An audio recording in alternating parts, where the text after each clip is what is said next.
جنگ میں ہیں اور ہم اپنے کرنل کا بدلہ ضرور لیں گے۔ جنگ کا طبل بجاتے ہوئے یہ الفاظ ہیں اسرائیل کے وزیر اعظم نیتن یاہو کے۔ 8 اکتوبر 2023 کو اسرائیلیوں کی آنکھ ان کے موبائل فون کی رنگ ٹون سے نہیں بلکہ جنگ میں نافذ ہونے والے ایمرجنسی کے الارم سے کھلی۔ ہر طرف بمباری اور چیخوں کی آوازیں، ایک خونی منظر اور ہر طرف لاشیں۔ یہ حملہ تھا غزہ میں رہنے والے حماس مجاہدین کی طرف سے۔ یہ حملہ اتنا مضبوط تھا کہ اسرائیلیوں کی مضبوط دفاعی سسٹم میں ایک دراڑ پیدا کر دی۔ حماس کی طرف سے 5000 راکٹ لانچر داغے گئے، جس میں 350 سے زیادہ اسرائیلی ہلاک ہو گئے۔ جواب میں اسرائیل نے غزہ کی ایک بلڈنگ پر بمباری کر کے 300 سے زیادہ فلسطینیوں کو شہید کر دیا۔ یہ لڑائی برسوں سے چلتی ہوئی ایک جنگ کا حصہ ہے۔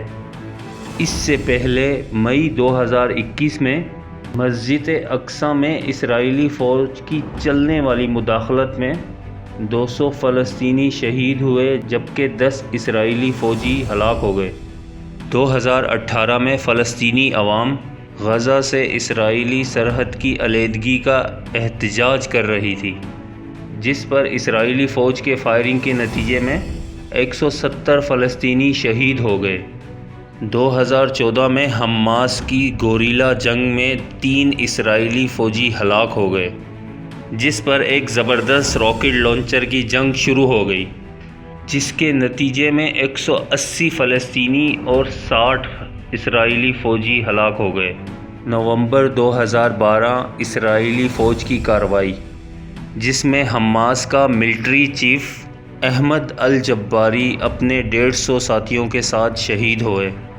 2008 سے 2009 تک مختلف جھڑپیں ہوئی، جس میں 1200 فلسطینی شہید ہوئے جبکہ 13 اسرائیلی مارے گئے۔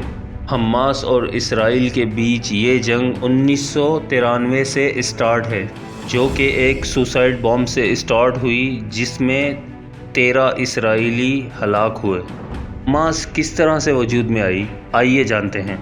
جنگ عظیم اول کے بعد، جس میں یہودیوں نے فرانس کا ساتھ دیا اور فرانس جرمنی سے جنگ جیت گیا۔ سلطنت عثمانیہ جرمنی کا معاون تھا۔ جرمنی کی شکست سے عثمانیہ سلطنت کو بھی جھٹکا لگا، جس کے بعد فلسطین، جہاں کبھی سلطنت عثمانیہ کا سکہ چلا کرتا تھا، وہاں اب برٹش راج تھا۔ برٹش نے یہاں یہودیوں کو لا کر آباد کرنا شروع کر دیا۔ جنگ عظیم اول سے جنگ عظیم دوم کے درمیان تک، جب ہٹلر نے یورپ کو یہودیوں کے لیے دوزخ بنا دیا، تو ایک بڑی تعداد یہودیوں کی یہاں ہجرت کر کے آنے لگی۔ جنگ عظیم دوم کے بعد برٹش نے یہ معاملہ UN کو سپرد کر دیا اور اپنی فوجیں فلسطین سے واپس بلا لی۔ UNO کا ایک وفد یہاں پر آیا اور اس طرح سے بٹوارا کیا، جہاں مسلمان آباد تھے وہ علاقہ فلسطین بنا دیا، جہاں پر یہودی آباد تھے وہ علاقہ اسرائیل بنا دیا، اور یہاں کچھ ناانصافی کر گئے۔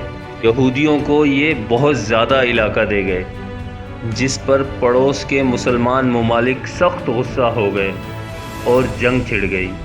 یہ جنگیں وقفے سے جاری رہتی۔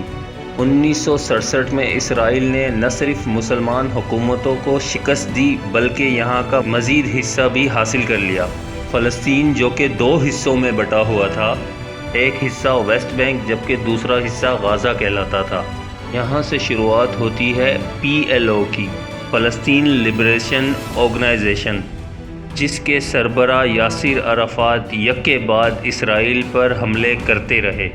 یاسر عرفات فلسطین کے مقبول اور پسندیدہ ترین شخص بن گئے۔ یاسر عرفات ویسٹ بینک سے اپنی کارروائی جاری رکھے ہوئے تھا، جبکہ غازہ میں ایک معذور شیخ احمد یاسین فلسطین اسلامی تحریک کی بنیاد رکھتا ہے، جس کا شروعات میں یہ منشور تھا کہ ابھی لڑائی کا وقت نہیں ہے، ابھی اپنی اخلاقیات درست کرنے کا وقت ہے۔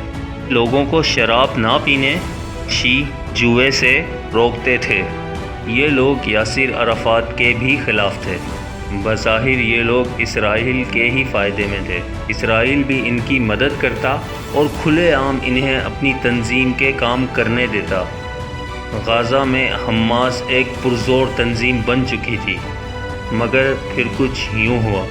1993 میں یاسر عرفات اور اسرائیل کا ایک آفیشل معاہدہ ہوا، جس میں جنگ بندی اور امن کی یہ شرط رکھی گئی: اسرائیل فلسطین کو 1967 میں قبضہ کی ہوئی زمین واپس کر دے گا، اور جیسی UN نے تقسیم کی تھی ہر کوئی اپنی سرحد وہیں بنا لے گا۔ یہ معاہدہ امریکہ کے گارڈن میں سب کے سامنے ہوا، مگر اسرائیل معاہدے کے باوجود زمین دینے سے انکاری تھا، جس پر پورے فلسطین کے لوگ غصے سے آگ بگولا ہو گئے، اور حماس ایک امن پسند آرگنائزیشن سے ایک گوریلا فوج میں تبدیل ہو گئی۔ یوں اس جنگ کا آغاز ہوا۔